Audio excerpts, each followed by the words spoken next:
Okay, so not only do you people need me to walk you through lore stuff, you need help feeding yourselves too. I'm not sure what made you think this is how I want to spend my immortality, but here we are, I guess.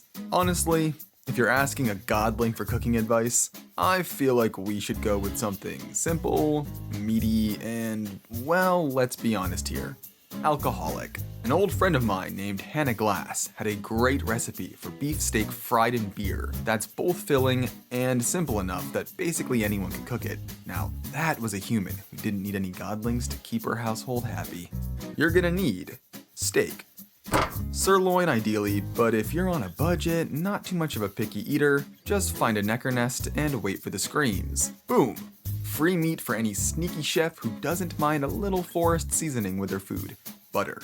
Chilled, but not cold and hard, or you're going to have a bad time later. A small onion, chopped into very small pieces, and some spices. Here we've got some salt, some pepper, and a little bit of thyme, shredded up parsley, and some ground nutmeg. They put nutmeg in basically everything back in Hannah's day, I swear. But it tastes pretty good, so who am I to judge? You're also going to need just a bit of flour in its own little dish. And of course, last but not least, the beer. Something you like the taste of, but nothing too bitter. Hannah used ale, and that's what I'm going with today, but feel free to go crazy if that's your thing. Now, we're supposed to use a roller to beat these things for a while, but these humans don't have a roller, so we work with what we've got.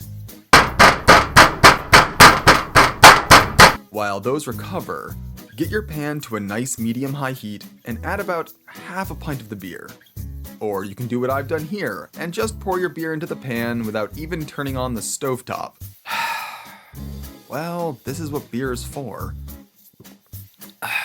Once you've erased your mistakes with Soviet efficiency, and your pan is hot, like history will record it always has been, add those previously battered steaks and leave them to cook.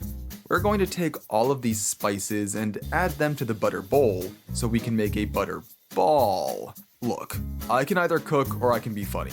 I can't do both. You'll need to put a little work into this, but you basically just want to blend all of this spice goodness into the butter and then form it into a roughly ball shape. We need to go ahead and roll our spice-infused butter ball in flour. Give it a good coat. Then add it and the onions right to the pan.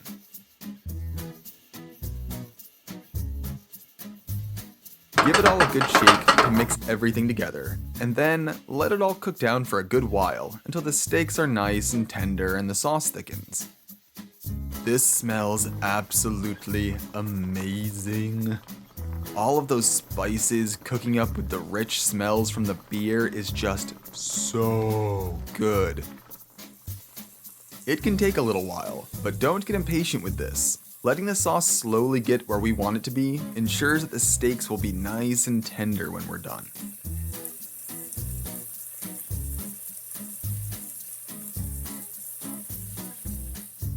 And here we have the finished product. And yeah, does it smell great when it's done.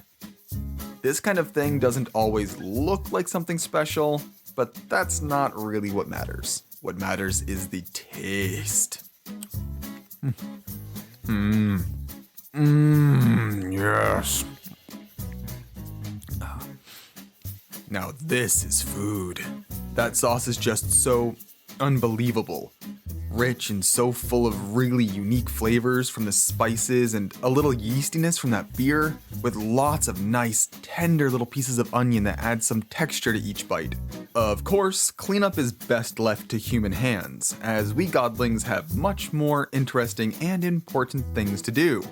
I'm just gonna take another bite of this. Yes. Not even leaving any for the mortals. I can make their own food now. So good.